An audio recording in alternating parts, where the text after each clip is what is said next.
کہ جب عیسائیوں کے ساتھ نجران کے مباہلہ کا وقت آیا تو نجران کے عیسائیوں کو جب ولی کائنات صلی اللہ علیہ وآلہ وسلم نے مباہلہ کا چیلنج دیا نا تو قرآن نے تیسرے بارے میں اس چیلنج کو بیان فرمایا۔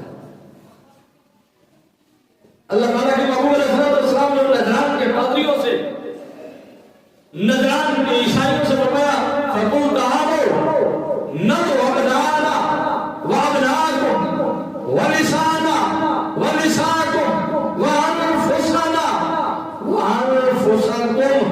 فرمایا کہ اے نجران کے عیسائیوں، فَقُلْ تَعَالَوْا نَدْعُ أَبْنَاءَنَا، تم اپنے بیٹے لے کر آؤ، ہم اپنے بیٹے لے کے آئیں گے، وَنِسَاءَنَا، تم اپنی عورتیں لے کے آؤ، وَنِسَاءَكُمْ، ہم اپنی عورتیں لے کے آئیں گے، وَأَنفُسَنَا، تم اپنی جانیں لے کے آؤ، ہم اپنی جان لے کے آئیں گے۔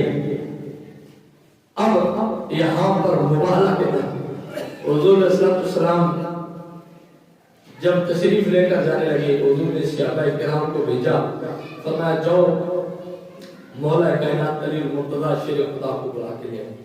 اب صحابہ کرام گئے، مولا کائنات علی المرتضیٰ شیر خدا رضی اللہ تعالیٰ عنہ کو بتایا کہ آپ کو حضور بلا رہے ہیں۔ مولا کائنات حضور کی بارگاہ میں حاضر ہوئے، حضور نے فرمایا علی، آپ حسن، حسین اور فاطمہ میرے ساتھ عیسائیوں نے مباہلہ رکھا ہے، تم لوگ میرے ساتھ مباہلہ پر چل رہے ہو۔ مولا علی شیر خدا رضی اللہ تعالیٰ، اب یہاں پر واقعہ مباہلہ بیان کرنا مقصد نہیں ہے، لیکن ایک چیز میں آپ کو بیان کروں۔ جب مباہلہ کے لیے پاک نفوس قدسیہ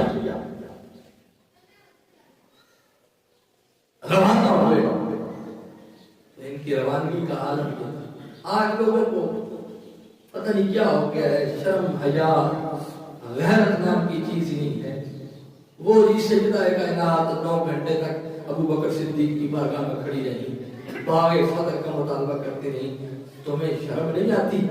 جس خاتون کے سر کے بال تو دور کی بات، ان کے دوپٹے کو بھی کبھی چاند اور سورج نے نہیں دیکھا، وہ ابو بکر صدیق کی بارگاہ میں 9 گھنٹے کھڑی رہی، اور علی کے موجود ہوتے ہوئے بھی نہیں۔ حسن حسین جیسا غیرت مند بیٹا موجود ہو اور فاطمہ ابو بکر صدیق کی بارگاہ میں 9 گھنٹے کھڑی رہی، ظلم کی بھی انتہا ہوتی ہے۔ حضرت نے تو اس انداز سے عشق اہل بیت بیان فرمایا ہے کہ جن کا آنچل نہ دیکھا ماہو بیر نے، فرمایا بال، جسم، چہرہ، صورت دیکھنا تو دور کی بات، وہ جو سر پر دوپٹہ اوڑھتی ہے نا، آنچل دوپٹے کو کہتے ہیں، فرمایا چاند اور سورج نے کبھی اس دوپٹے کو بھی نہیں دیکھا، اس ردائے رضا حق پہ لاکھوں سلام۔ فرمایا ایسی شان والا وہ دوپٹہ ہے کہ لوگوں کے آج ہماری بیٹیوں کو اگر سیرت فاطمہ یاد ہوتی، ہم نے ازمر کرائی ہوتی، تو پھر یہ معاملہ نہ ہوتا جو آج ہم دیکھ رہے ہیں۔ تو اصل مسئلہ یہ ہے کہ ہم جو چیز پڑھانے کی ہے ہم اپنی بیٹیوں کو وہ نہیں پڑھاتے، ہم سیدہ کائنات کی وہ کردار کے روشن پہلو اپنی بچیوں کو نہیں بتاتے۔ بہرحال حضور اب مباہلہ کے میدان میں، اب وہ کہہ سکتا ہے کہ وہ مباہلہ کے میدان میں چلی گئی تھی تو صدیق اکبر کے پاس جاتے ہوئے کیا ہوتا تھا؟ اگر نجران کے عیسائیوں کے لیے مباہلہ کے میدان میں چلی گئی تو پھر ابو بکر صدیق کی بارگاہ میں کیوں نہیں؟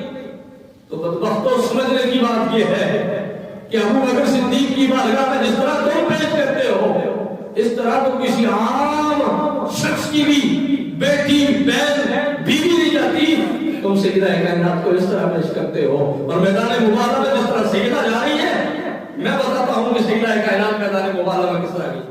اب حضور کریم نبی صلی اللہ علیہ وسلم میدان مبارک میں تشریف لے کر جا رہے ہیں، سب سے آگے میرے کریم نبی صلی اللہ علیہ وسلم تشریف فرما رہے ہیں، حضور آگے آگے چل رہے ہیں، خرامہ خرامہ حضور تشریف لے کر۔ ایک روایت سے مطابق یہ ہے کہ حضور نے امام حسین کو اٹھایا، عمر کم ہے، اور حضرت امام حسن مجتبی آپ کی انگلی مبارک کو پکڑ کر مصطفیٰ کے ساتھ چل رہے ہیں آگے آگے۔ اور ایک روایت کے مطابق یہ ہے کہ حضرت حسن بھی حضور کی انگلی کو پکڑ کر چل رہے ہیں، حضرت حسین بھی حضور کی انگلی کو پکڑ کر چل رہے ہیں۔ اب یہ فرنٹ کا منظر ہے، آگے آگے مصطفیٰ ہیں، حضور نے چاہے امام حسین کو اٹھایا ہو یا انگلی سے پکڑ کر چلوا رہے ہیں، یہ بات کرنا ابھی مقصد ہے۔ حضرت امام حسن صاحب ہیں، حضور صاحب ہیں، امام حسین صاحب ہیں، اب یہ تین ہستیاں آگے آگے چل رہی ہیں۔ اب اگر دیکھا جائے ادب کا تقاضا یہ ہے، احترام کا تقاضا یہ ہے کہ حضور کو سب سے آگے ہونا چاہیے تھا، اور اس کے بعد مولا کائنات کو ہونا چاہیے تھا، اور آخر میں سیدہ کائنات کو ہونا چاہیے تھا۔ احترام یہ کہتا ہے، ادب یہ کہتا ہے، لیکن یہاں معاملہ اس کے برعکس ہے۔ یا اللہ، ساری دنیا ادب کے معاملات کو فالو کرتی ہے، آج فاطمہ کے لیے یہ اس دستور کیوں بدل دیا؟ فرمایا ایک طرف ادب ہے، ایک طرف سیدہ کا حیا ہے، سیدہ کی عزت کی بات ہے۔ فرمایا جب بات سیدہ کی حیا کی ہو، سیدہ کی عزت کی ہو، تو فرمایا اس میں پھر ادب کو مرحوم نہیں رکھا جاتا، سیدہ کی حیا کو، سیدہ کی عزت کو مرحوم خاطر رکھا جاتا ہے۔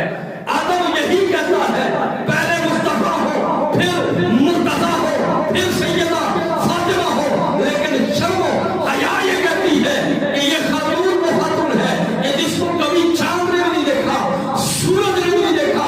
اب اس کا معاملہ یہ ہونا چاہیے کہ سامنے سے مصطفیٰ ہونے چاہیے، پیچھے مرتضیٰ ہونے چاہیے۔ کوئی سامنے سے دیکھے اسے مصطفیٰ نظر آئے، کوئی پیچھے سے دیکھے اسے مرتضیٰ نظر آئے۔ نہ سامنے سے فاطمہ پر کسی کی نظر پڑے، نہ پیچھے سے فاطمہ پر کوئی نظر ڈال سکے۔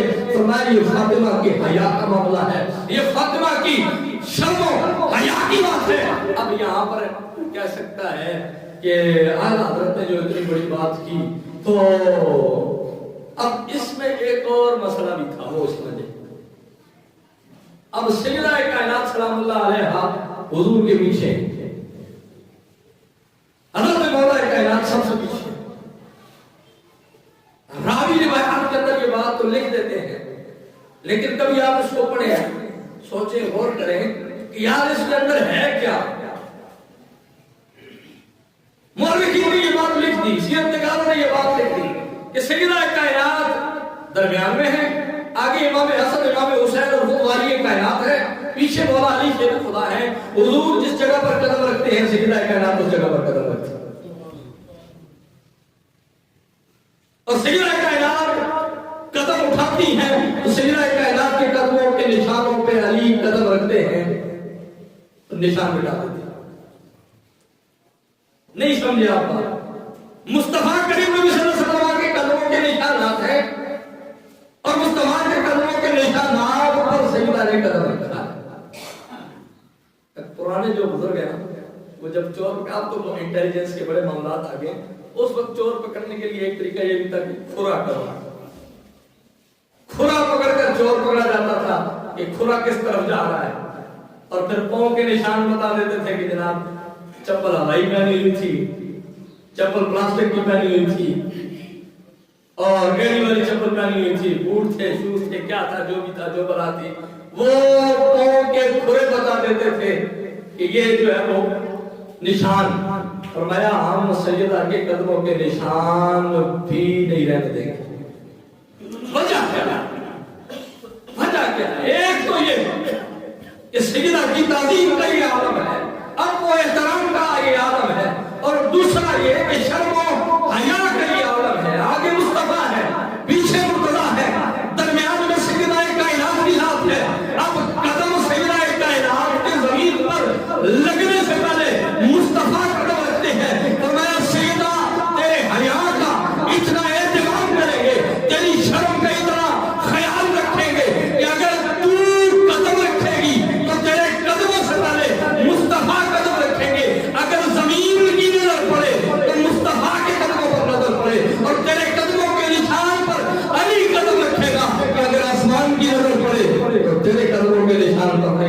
قدموں کے نشان کرنا.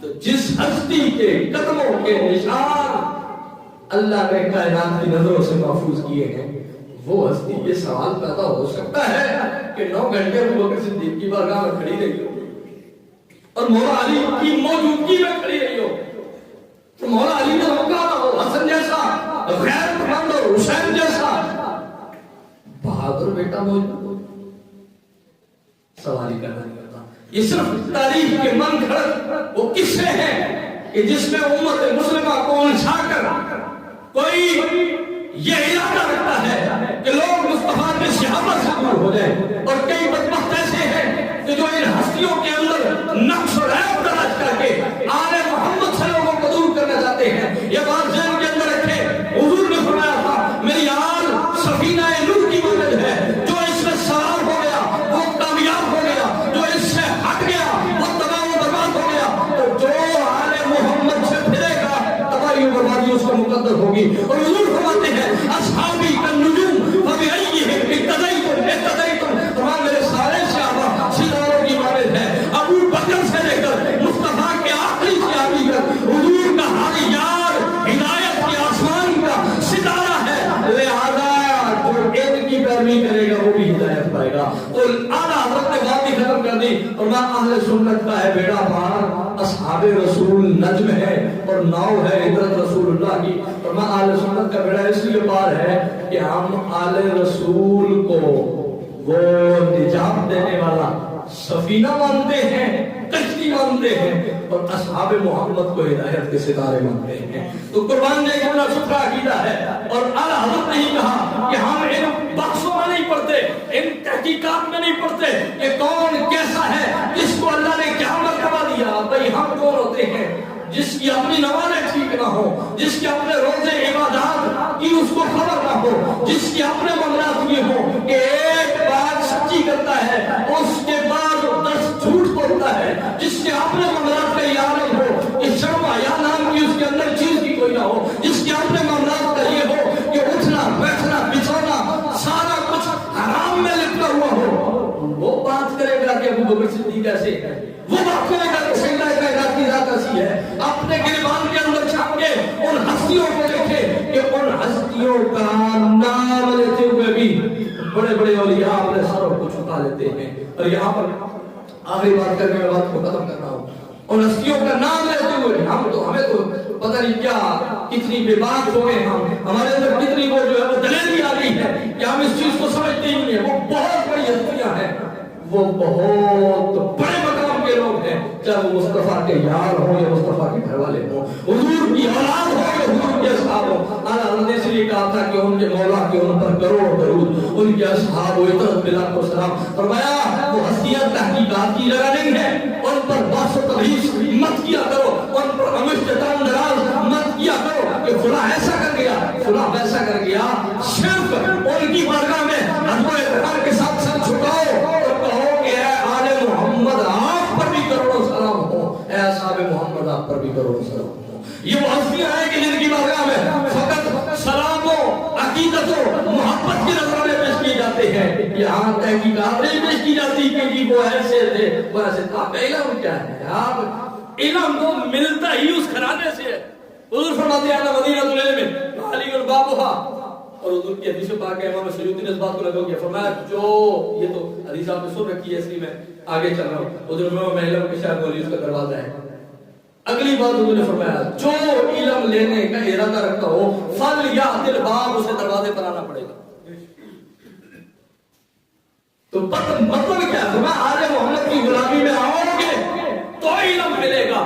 علامہ اقبال قلندر لاہوری نے ویسے تو نہیں کہا تھا کہ دی مجھو اندر کتب ہے بے خبر علم و حکمت از کتب دین از نظر. اور میں علم و حکمت کو کتابوں سے نہ تلاش کر، اور میں علم و حکمت کتابوں سے نہیں ملتا. علم و حکمت اگر کتابوں سے مل بھی جائے تو دین کی خیرات اگر لینا چاہتے ہو تو دین از نظر، دین کسی کی نظر سے ملے گا. اور اگر آپ کو اور آسان کر دوں، یہ فارسی کی بات تھی، اردو میں اسی کو حضرت آدم چشتی نے کہا تھا تو طیبہ سے منگائی جاتی ہے، سینوں میں چھپائی جاتی ہے، توحید کی میں پیالوں سے نہیں نظروں سے پلائی جاتی ہے۔ تو ان ہستیوں کا جس نے بھی ادب کیا ہے، جس نے بھی احترام کیا ہے، ذہنی طور پر وہ کسی سکول میں نہیں بھی گیا، کسی مکتب میں نہیں بھی گیا، کسی مدرسے میں نہیں بھی پڑھا، وہ پھر بھی بہلول جیسا ملنگ ہو کر بھی دنیا اسے دانا کہتا ہے۔ بہلول جیسا فقیر ہو کر بھی دنیا اسے بہلول مجذوب نہیں کہتی، بہلول دیوانہ نہیں کہتی، بہلول پگلا نہیں کہتی، حالانکہ مجذوب ہے، حالانکہ دیوانہ ہے، لیکن دنیا دیوانہ ہونے کے باوجود بہلول دیوانہ نہیں، بہلول مجذوب نہیں کہتی، بہلول دانا کہتی ہے، کیونکہ جو آل محمد کے دامن سے وابستہ ہو جائے دیوانہ ہو کر بھی عقل مندوں سے بڑا عقل مند ہوتا ہے، عقل والوں سے بڑا عقل والا ہوتا ہے، علم والوں سے بڑا علم والا ہوتا ہے۔ یہ علم کسی کام کا نہیں ہے، یہ جبے، یہ دستاریں، یہ پگڑیاں، یہ کسی کام کی نہیں ہے اگر آل محمد کا احترام نہیں ہے، اگر اصحاب محمد کا احترام نہیں ہے۔ اور اگر دو لفظوں میں بات سمیٹوں تو اتنی بات ہے کہ اگر کسی بھی مصطفیٰ کی نسبت کا ادب و احترام نہیں ہے تو پھر آپ یوں سمجھیں کہ آپ اپنے اعمال کو ضائع کر رہے ہیں، کیونکہ اعمال کا تو ہے پتہ ہی نہیں ہے نا۔